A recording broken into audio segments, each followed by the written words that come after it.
Chapter 15. The Prong. Ellard. They were at the start of winter, and under normal circumstances, the Prong Tavern in Winterstown would be preparing to close up for winter reuse. No one had the coin to waste on frivolous tavern visits in winter, so the establishment became a multifunctional building, making soup, storing grain and distributing it according to the directives of Lord Hornwood.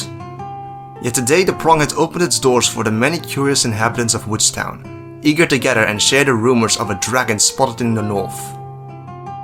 The tales were alarming enough to drag Lord Ellard Serwyn away from the comfortable hospitality of Castle Hornwood and into town for precisely the same reason everyone else was.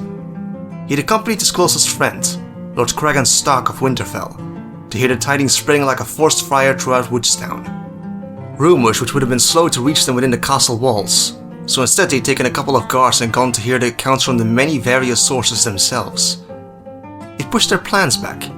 Only last evening, Ellard had been preparing to make the frigid trip back to his father's castle alongside Cregan, seeing as Castle Serwyn was along the same route as Winterfell.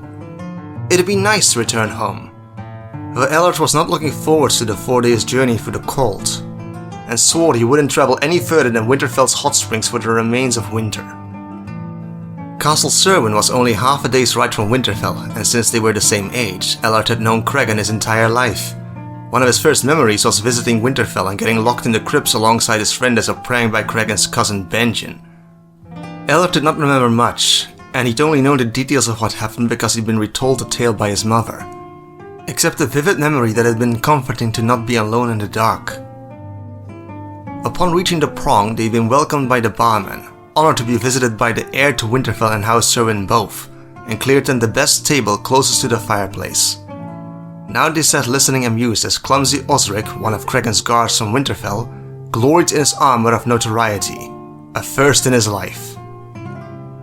And there it was! Didn't believe me eyes! Soaring up there in the sky, a fat shadow with enormous wings.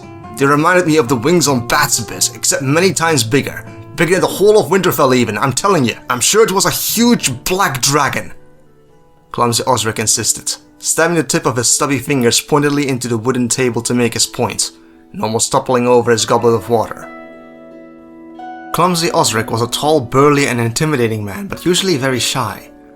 That wasn't until he faced a dragon, and he'd barely shut up since.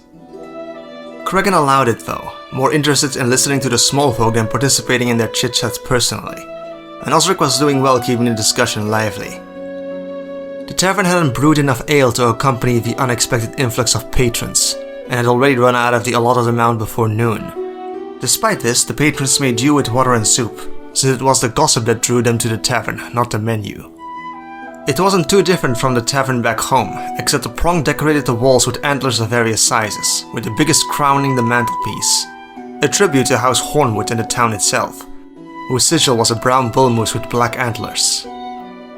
Across the tavern, a shoemaker was puppeteering as a minstrel for the day, entertaining the crowd with a song of good Queen Alicent's travels through the north back in 58 AC.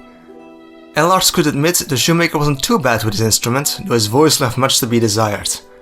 What he lacked in skill he made up for in good old enthusiasm though. You saw the dragon? That must have been so frightening. Did it see you? The carpenter's daughter Ellery asked, leaning forwards, her blue eyes riveted on clumsy Osric's 15th rendition of the same tale. She'd been a latecomer and unaware Osric's tale was getting more exaggerated for each repetition. When Ellard heard the first version back at Castle Hornwood last night, it had been an efficiently panicked exclamation of, Lord Cregan! Lord Cregan! I saw a dragon! The Targaryens are coming! I'm sure it did, but I did as I'm trained, of course, clumsy Osric bragged. What do you do if you meet a bear? Running will only make them chase you down, so I stood my ground and didn't flinch, and a dragon flew by, knowing I don't scare that easy. Probably pissed himself, one of the other customers sniggered. I saw something last evening too, another argued. I was out fetching snow for the wash, and I could have sworn something cast a shadow over town. My hands were full though, and I had to set it down before I could look, and by then whatever it was had already passed. You mean such as a cloud? A man nicknamed Big Nose sneered, and turned to look at Cregan. I urge you to consider carefully which tall tales you choose to believe, my lord. Are any of them even true? Why is everyone convinced it was a dragon? There hasn't been a dragon north of the neck since my long-dead granddad was a lad. Not since then. Big Noise pointed to the minstrel who just started the verse covering when Queen Alasane held court at White Harbor, and the 200 women who came forth with their grievances, belting the words so jarringly it could have made the kennel dogs howl along. Might there be one now? The dragon stays south of the neck. Big Nose waved the claims off. None of the king is in the north, clumsy Osric insisted, looking to Ellard to back him up just as a cold draft filtered through the room when the tavern door was opened by yet another arrival. And you know what else? Osric continued his musing. I believe it must have been Balerion himself I saw in the sky last night. The king ain't got a dragon, Osric, Ellard stated, turning to Cregan to catch his eye, but his friend was looking away. People had quieted by the door, but it was so crowded it was impossible to tell why. Maybe someone fell, lost something on the floor? He doesn't? Clumsy Osric asked. No, Cregan confirmed, returning to the conversation. Because the Black Dread is dead. It's been for decades. Maybe it wasn't Balerion, but I know what I saw. It was a dragon. What would a dragon come here for? Big Nose argued. It's winter. Pardon me, Lord Serwyn, Ellery asked carefully, and Ellard nodded for her to continue. But is that lady over there from your party, my lord? Ellery pointed to a lass Ellard didn't think he'd seen yet. Even with the many new faces of the Woodstown smallfolk, he would have remembered this one. For one, she was not of the smallfolk. She was a young maiden around his age, with the greenest eyes he'd ever seen. Her expensive fox fur coat was neatly tailored to her slender curves and closed at the neck with a silver brooch, with engraved bronze clasps running down the cloak's front. Her raven hair was in a messy braid that had come loose, but though roughed up and flushed from the cold, Ellard could tell she was comely. She's not with us, Cregan said, craning his neck to see. She's not from Woodstown either? No, my lord, Ellery answered. Never seen her in my life, and it doesn't seem anyone else has either. The carpenter's daughter had a point. Those who noticed her arrival showed no recognition on their faces. Woodstown was hardly so small everyone knew everyone, but the people had at least seen all the other residents at some point around town, and this lady was too wealthy and fair to be that forgettable. The barman cast a glance towards their table, but when none of them went to meet her, he headed over to the lady himself. Welcome, milady. Stopped by to hear the news, eh? We're happy for your patronage, but ale and bread are already gone. You know how it is, winter's allotment. Not to fear, though. Wife's made the prong special soup. One sip and it'll warm you right up, milady. Soup? I'll have a bowl, thank you, good man. How much is it? And could you please tell me, is this Woodstown I'm in? Indeed it is. Gosh, are you fresh off the road, milady? If you continue across town and over the mouth of the Broken Branch, you'll get to Castle Hornwood, the barman explained. The soup will be a half-groat, and you can stay, warm up and share news from the road. Everyone will want to know any tidings you can share.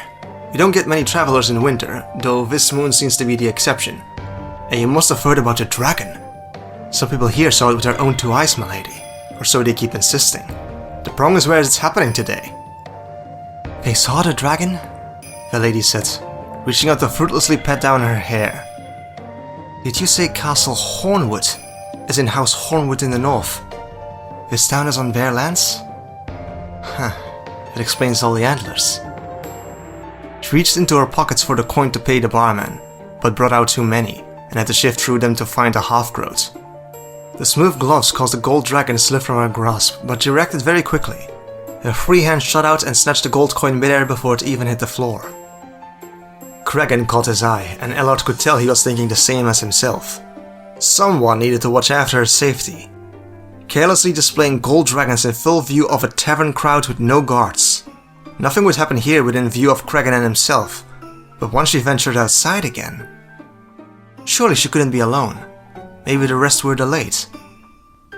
That'd be the reason for the antlers, yes. The barman chortled, looking fondly over the wall display. We're out of seats, however. Maybe I can...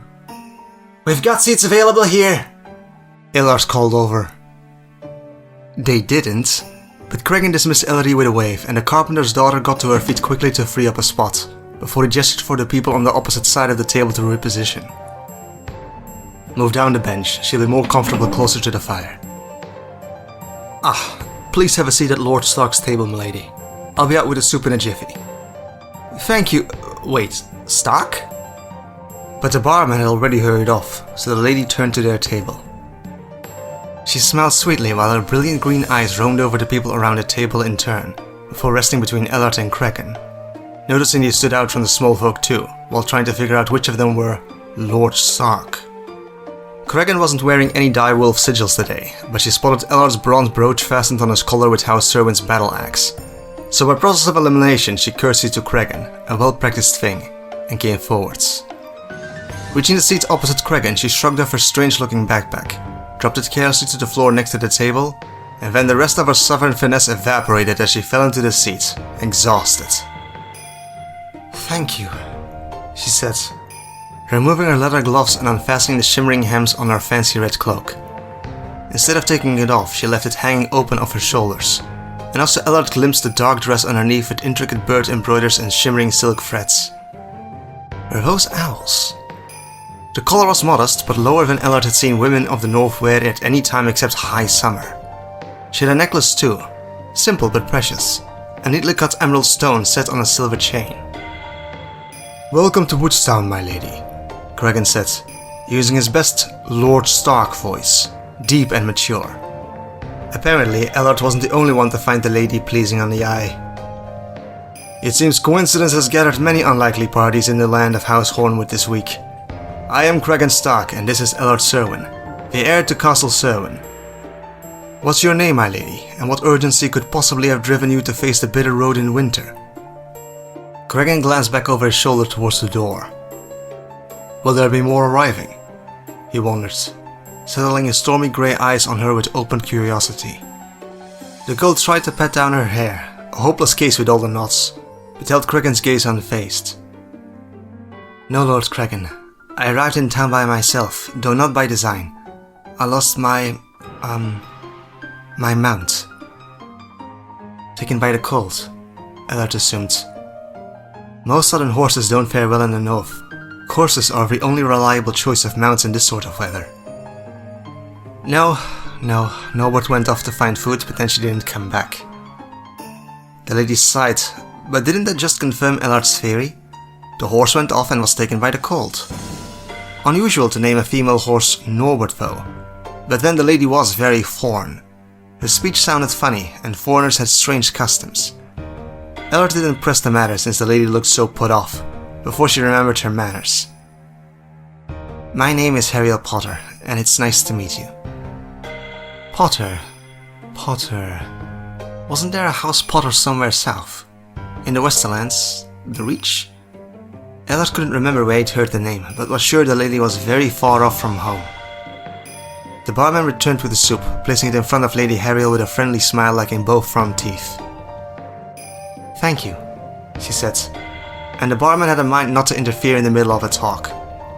Ellard noticed he didn't venture far though, as curious to hear of the happenings in the south as most others were. This was a day for strange tidings, wasn't it? "Thank you for your hospitality," Lady Harriel Potter said, gesturing to the table and the fireplace. "This tavern seems a fine establishment, and it's an honor to meet the Lord Paramount of the North, in the lands of House Hornwood of all places. I thought Winterfell was further west." "Yes, Winterfell is 4 days' ride west, but duties brought us here.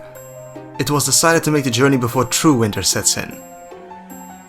The others probably didn't notice. Cregan's face was naturally set in a hard mask. But he'd perked up, and Ellard could guess why. Cregan was pleased Lady Harriel so openly referred to her as the Lord Paramount of the North. He even smiled a little. The first Ellard had seen in nearly a fortnight. Lady Harriel smiled sweetly back, relaxing into her seat.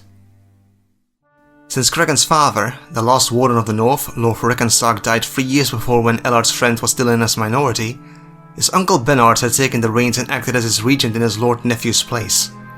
It was supposed to have ended now that the rightful heir to Winterfell had turned 6 and 10 though. Supposed to. But Bernard Stark was still at Winterfell ordering the castle as its Lord Regent, claiming it wouldn't be beneficial to the North for Cregan to take over at such a crucial time. That what mattered now was winter preparations, and then sent Cregan off to House Holmwood on an errand which accidentally coincided with his nephew's coming of age. Cregan's name day should have been a day of celebrations, and it was what had brought Ellaard to Winterfell to begin with. Yet instead of feasting in the Great Hall in honor of Cregan's ascent into his rightful position as Lord Paramount, they'd been freezing their balls off a day's ride from Castle Holmwood. Cregan wasn't the chivviest lad to begin with, but he'd been particularly sullen throughout the trip. Until now. Lady Hariel took it for granted that Cregan was the Lord of Winterfell, and though the opinions of Southerners hardly mattered, her quick assumptions spoke volumes of what the people below the neck believed.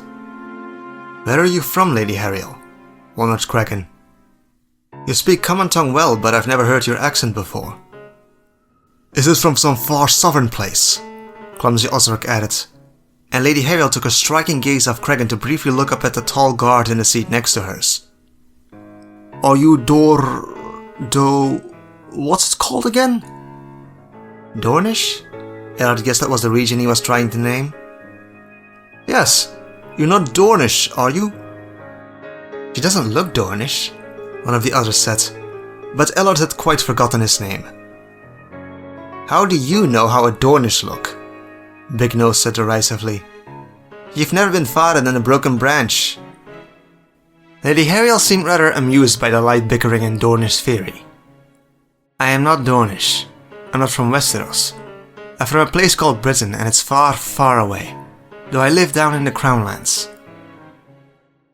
"Dear me, so far away. What's brought you so far north in winter?" Osric asked. "Did something happen on the road? Oh, was it the dragon? Is that why you're alone?" "I never meant to come here. I ventured far off of my intended destination, and after my, She hesitated, as if she wasn't sure how to explain herself. "After my mount went off, I spent most of the night walking through the woods before I came across the road. There was a helpful man who directed me towards Woodstown, claiming I could find lodging here." "What was your intended destination, Lady Hariel?" Ellaard inquired, feeling bad for her but at the same time skeptical. She was very disheveled, but he'd expected a southern lady to be far worse off if she'd walked for that long in these conditions. Maybe Cregan was too, because he tensed up in his seat. She fidgeted.